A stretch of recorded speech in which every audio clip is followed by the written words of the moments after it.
Narinder Singh Tomar ji to kindly unveil Sahkar Pragya to include unveiling of 18 regional training centers of NCDC LINAC and 45 training modules for primary cooperators formulated by NCDC LINAC.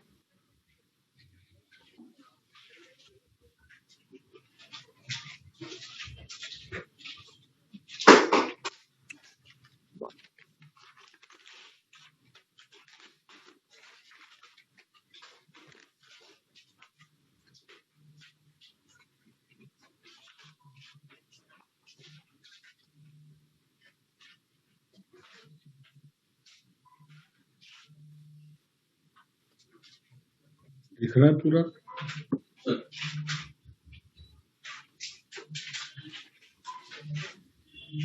बहुत बहुत धन्यवाद sir for unveiling Sahkar Pragya. Now I have the honor to humbly request our Honorable Union Minister of Agriculture and Farmers Welfare, Shri Narinder Singh Tomar ji, to kindly deliver his address. Sir, please. आज के इस शुभ अवसर पर हम सबके मध्य उपस्थित आदरणीय दिलीप भाई संघानी जी, आदरणीय संदीप कुमार नायक जी, कर्नल विक्रमजीत सिंह,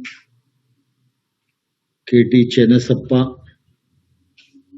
और सहकारिता से जुड़े अन्य सभी प्रमुख महानुभाव, आज मुझे बहुत प्रसन्नता है कि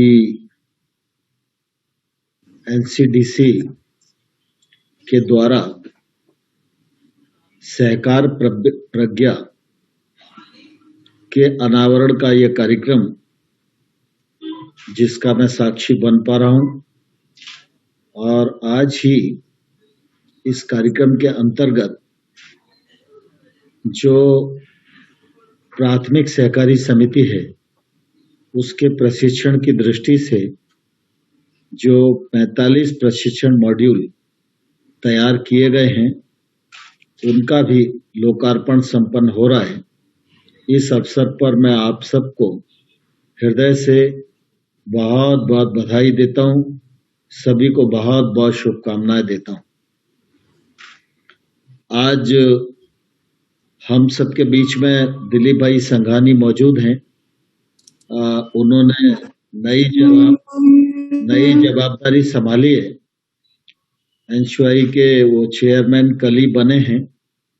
मैं इस अवसर पर सभी उपस्थित सज्जनों की ओर से, मंत्रालय की ओर से उनको भी खूब खूब बधाई देता हूं और शुभकामनाएं देता हूं। वो अपने नए दायित्व में सफलतापूर्वक अपने काम का निर्वहन कर सके। सहकारिता के क्षेत्र में काम करना सामान्यतः आसान नहीं है, और विशेष रूप से जो लोग सहकारिता के क्षेत्र में नौकरी की दृष्टि से काम करते हैं, उनका सहकारिता से जुड़ जाना, सहकारिता के भाव को समझ लेना और सहकारिता के भाव के अनुरूप अपने आप को काम में खपा देना, ऐसा सामान्य तौर पर आसानी से दिखता नहीं है। लेकिन संदीप नायक जी हमारे प्रबंध निदेशक हैं एनसीडीसी के। मैं जब से इस मंत्रालय में आया हूं तो उनसे बातचीत करने का अवसर मिलता है, तो मैं कह सकता हूं कि ब्यूरोक्रेसी में कोई कोऑपरेटिव मैन हो सकता है तो संदीप नायक को कोऑपरेटिव मैन कहा जा सकता है, और इस दृष्टि से बहुत ही समर्पित होकर वो अपना बैंकिंग की जो जिम्मेवारी है उसका भी निर्वहन करते हैं, और सहकारिता के क्षेत्र में नए नए आयाम और कैसे जुड़ सकते हैं और व्यक्ति निर्माण की प्रक्रिया को कैसे बल दिया जा सकता है, रोजगार के अवसर कैसे अधिकाधिक सृजित हो सकते हैं, ग्रामीण क्षेत्र में, किसानी के क्षेत्र में सहकारिता और कैसे मजबूत हो सकती है, इस दिशा में सोचते भी रहते हैं और जब आवश्यकता पड़ती है तो उसके लिए काम भी करते हुए हमेशा दिखाई देते हैं। और इसलिए जब भी नायक जी मुझे किसी कार्यक्रम के लिए निमंत्रित करते हैं तो मैं सहर्ष ही स्वीकृति प्रदान करता हूं, क्योंकि यह क्षेत्र हमारे देश की आवश्यकता के अनुसार बहुत ही महत्वपूर्ण क्षेत्र है। वैसे तो सहकारिता का क्षेत्र सामान्य तौर पर जो लोग उस क्षेत्र में काम करते हैं उनके लिए रुचिकर होता ही है, लेकिन इसकी बड़ी व्यापकता है और देश को सशक्त बनाने के लिए सहकारिता का भाव सहकारी क्षेत्र में भी रहे, लेकिन सहकार का भाव समाज में भी रहे, यह अत्यंत आवश्यक है। और समाज में अगर सहकार के भाव का प्रभाव होता है तो कोऑपरेटिव अपने आप ही मजबूत हो जाती है। आज जब हम सहकारी समितियों के ट्रेनिंग प्रोग्राम की बात करते हैं और इसकी जो जरूरत पड़ती है वह इसीलिए पड़ती है कि समाज में जो सहकार के अभाव की कमी है उसको इस ट्रेनिंग के माध्यम से अगर हम पूरा कर लें और इस लक्ष्य को प्राप्त कर लें तो निश्चित रूप से कोई भी सहकारी समिति किसी भी क्षेत्र में काम करे वह उन्नत दृष्टि से ही काम करेगी और लोगों को लाभ देने के लिए काम करेगी। और हम सब भी ऐसी सहकारिता पर निश्चित रूप से गर्व कर सकते हैं। मुझे संतोष है कि अभी तक हमारा लक्ष्मणराव इनामदार नेशनल एकेडमी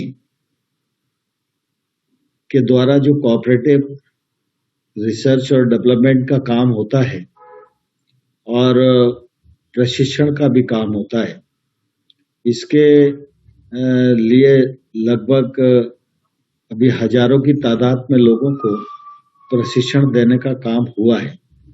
लेकिन मैं समझता हूं कि इस समय जो हमारी आवश्यकता है उस आवश्यकता को पूर्ण करने के लिए हमारी ये कोशिश होनी चाहिए कि एक वर्ष में कम से कम हम 5000 लोगों को सहकारिता की दृष्टि से ट्रेन करें।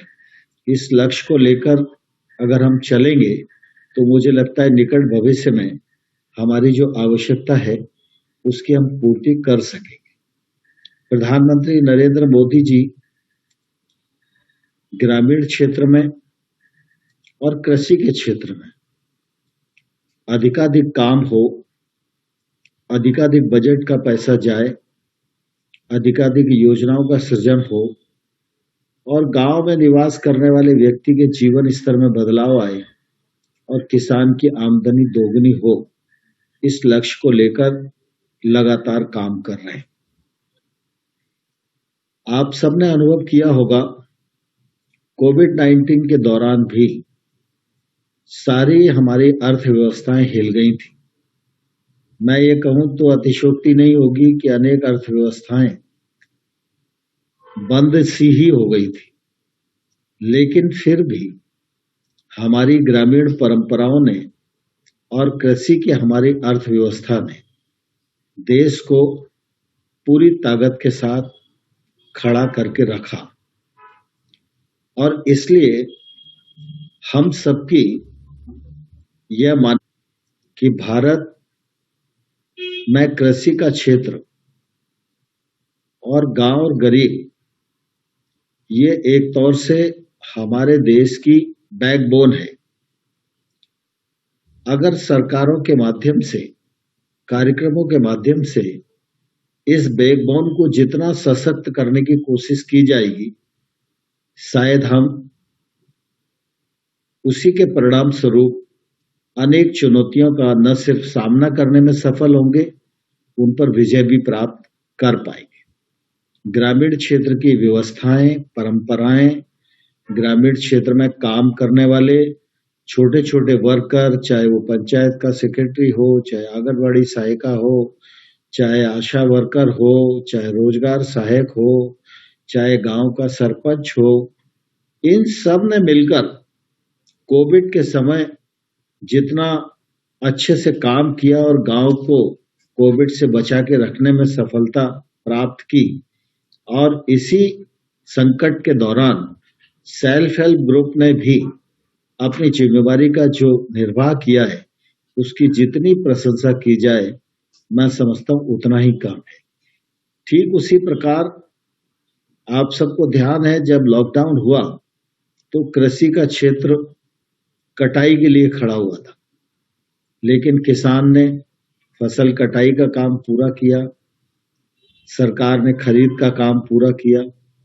कोविड संकट के दौरान ग्रीष्म ऋतु की फसलें गत वर्ष की तुलना में अधिक बोई गई, खरीफ की बुआई अच्छी हुई और खरीफ की फसलें भी बम्पर पैदा हुई, और किसान ने और गांव की जो हमारी व्यवस्था है उसने इस संकट के दौरान भी अपनी प्रासंगिकता को सार्थकता प्रदान की।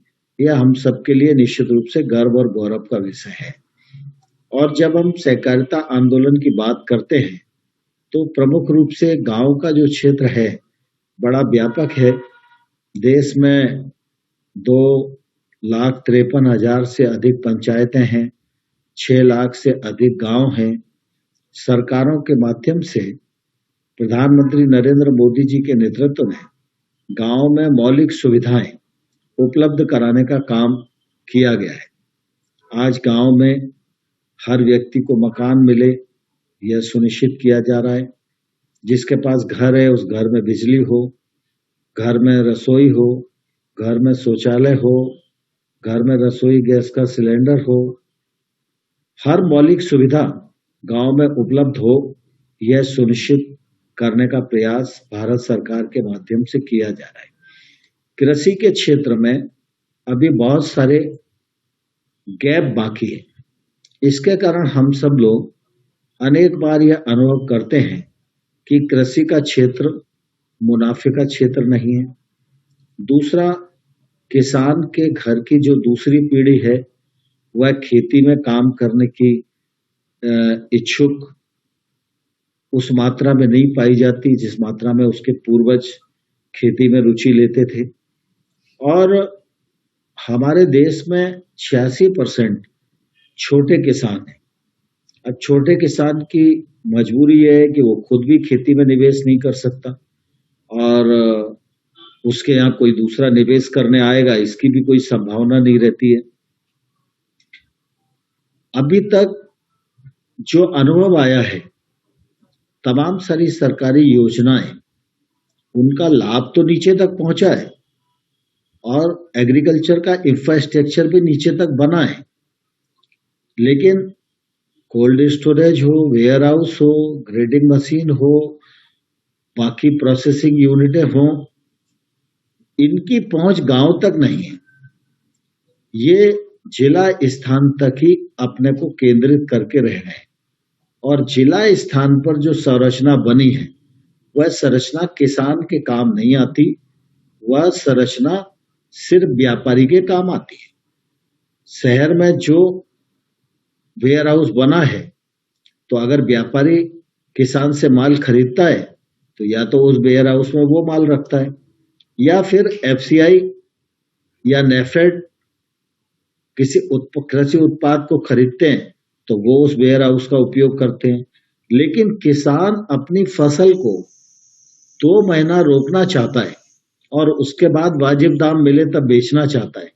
इसके लिए गांव में ब्लॉक स्थान पर, कस्बाई स्थान पर, हाट बाजार के स्थान पर जो 2 किलोमीटर 5 किलोमीटर की दूरी पर हों, ऐसे स्थान पर इंफ्रास्ट्रक्चर का भी अभाव है।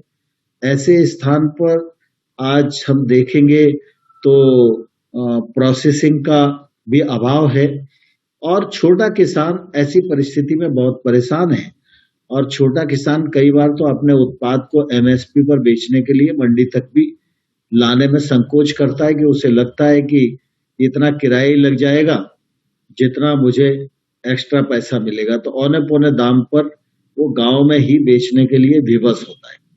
सहकारिता का क्षेत्र एक ऐसा ब्रिज है जिस ब्रिज की अगर सशक्तता हो और इस ब्रिज में ईमानदारी और मजबूती हो तो यह ब्रिज सहकारिता रूपी जो हम सबके सम्मुख उपस्थित है, इस ब्रिज को माध्यम बनाकर किसान अपने जीवन को सार्थक बना सकता है, जीवन स्तर में बदलाव ला सकता है, अपने उत्पादन के वाजिब मूल्य प्राप्त कर सकता है, अपनी फसल की प्रोसेसिंग कर सकता है, अपनी फसल की पैकेजिंग करके मार्केटिंग करने तक भी वो जा सकता है। तो ये प्लेटफॉर्म बहुत ही महत्वपूर्ण है और यह प्लेटफॉर्म साधन प्राप्त कर सके, इस दृष्टि से अगर एनसीडीसी को ही देखेंगे तो मैं समझता हूँ एनसीडीसी ने लगभग 1.5 लाख करोड़ रुपया सहकारिता के क्षेत्र में दिया हुआ है लोगों को, और उससे वो कामकाज को प्रारंभ कर रहे हैं और अपने दायित्व का निर्वहन कर रहे हैं। इसी प्रकार से भारत सरकार ने भी एफपीओ स्कीम प्रारंभ की है। इस एफपीओ स्कीम पर 5 वर्ष में एफपीओ को खड़ा करने के लिए, किसान को मार्गदर्शन करने के लिए हम 6,850 करोड़ रुपया खर्च करने जा रहे हैं। 2 करोड़ रुपए तक का एफपीओ लोन भी ले सकते हैं और 2 करोड़ रुपए तक उनको 3% ब्याज की सब्सिडी भी दी जाएगी। ये भी प्रधानमंत्री नरेंद्र मोदी जी के नेतृत्व में हम लोगों ने सुनिश्चित किया है। पिछले दिनों आपने देखा होगा आत्मनिर्भर पैकेज के अंतर्गत 1 लाख करोड़ रुपए का एग्रीकल्चर इंफ्रास्ट्रक्चर फंड, 20,000 करोड़ रुपया फिशरीज के लिए, 15,000 करोड़ रुपया एनिमल हस्बेंड्री के लिए, 4,000 करोड़ रुपया हर्बल खेती के लिए, 10,000 करोड़ रुपया फूड प्रोसेसिंग के लिए, 500 करोड़ रुपया मधुमक्खी पालन के लिए। ये जो प्रावधान किया है और इसका काम प्रारंभ हो गया है। पिछले ही दिनों प्रधानमंत्री जी ने अपने कर कमलों से 1,500 करोड़ रुपए के स्वीकृतियां प्राथमिक सहकारी समितियों को उस दिन उपलब्ध कराई थी। और ये जो 1 लाख करोड़ रुपया है या फिशरीज और बाकी सारे एलाइड सेक्टर को मिला के लगभग ये 1.5 लाख करोड़ रुपया होता है। यह पैसा नीचे तक पहुंचे, और यह पैसा नीचे तक जब पहुंचेगा जब ये पैक्स को पहुंचेगा, जब ये एफपीओ को पहुंचेगा। क्योंकि अगर वैसे ही हम व्यापारी को लोन की स्कीम देंगे तो फिर वो अपनी सुविधा की जगह ही इंफ्रास्ट्रक्चर बनाएगा और वह इंफ्रास्ट्रक्चर किसान के काम नहीं आएगा। नए कानूनों में जो बदलाव किया गया है उन कानूनों का भी फायदा तभी मिलेगा जब गांव के क्षेत्र तक इंफ्रास्ट्रक्चर बनेगा, और गांव तक इंफ्रास्ट्रक्चर बने इसके लिए प्राथमिक सहकारी समिति की भूमिका बहुत महत्वपूर्ण है। और प्राथमिक सहकारी समिति अपनी भूमिका का ठीक प्रकार से निर्वहन कर सके, इसके लिए यह जरूरी है कि उसका प्रशिक्षण ठीक प्रकार से हो। वह सहकार के भाव को भी समझे, सहकार के उद्देश्य को भी समझे, सहकारिता के सबके साथ काम करना भी सीखे, बिजनेस मॉडल भी उसको ध्यान में आए, और जो पैसा उसे मिल रहा है वो पैसा लेकर सभी का कल्याण उस पैसे से हो, सभी को मुनाफा उस पैसे से हो, और बैंक का निर्धारित ब्याज सहित पैसा लौटाने की क्षमता भी और भावना भी उसके भीतर हो, तो निश्चित रूप से सहकारिता के उद्देश्य की भी पूर्ति होगी। और जो गैप्स आज खेती के क्षेत्र में और गांव के क्षेत्र में बने हुए हैं, ये इंफ्रास्ट्रक्चर फंड इन गैप्स को भरने के लिए निश्चित रूप से एक बड़ा भारी अवसर है, और इस अवसर का लाभ पूरा देश और ग्रामीण भारत उठाए, किसान उठाए, और किसान की आमदनी दोगुनी हो, और सहकारिता का क्षेत्र अपने उद्देश्य को पूर्ण कर सके, इसके लिए प्रशिक्षण की अत्यंत आवश्यकता है। और मुझे प्रसन्नता है कि एनसीडीसी का काम सामान्य तौर पर तो लोगों को ऋण उपलब्ध कराना है, लेकिन ट्रेनिंग का जो प्रोग्राम एनसीडीसी ने अपने हाथ में लिया है। पहले भी आप सबने जो कार्यक्रम किए हैं उनसे भी 30,000 से अधिक लोगों ने प्रशिक्षण प्राप्त किया है और मुझे लगता है कि आगे भी जो हम प्रशिक्षण का कार्यक्रम करने वाले हैं उसमें आपको सफलता मिलेगी और सहकारिता के उद्देश्य को प्राप्त करने में हम सफल होंगे। गांव गरीब किसान की जो आज माली हालत है उसको सुधार कर देश को आत्मनिर्भर बनाने में निश्चित रूप से इस ट्रेनिंग का महत्वपूर्ण योगदान होगा, ऐसा मुझे पूरी आशा है। मैं इस कार्यक्रम के शुभारंभ के अवसर पर आप सबको पुनः एक बार बहुत बहुत बधाई देता हूँ, बहुत शुभकामनाएं देता हूँ। धन्यवाद। बहुत बहुत धन्यवाद sir for your words of appreciation of NCDC's initiatives for delivering innovative solutions for farmers in cooperatives across the country. Sir, your unstinted support and guidance to NCDC in all its endeavor has been always inspiration for scaling new heights by the corporation. Thank you, sir. To conclude the program,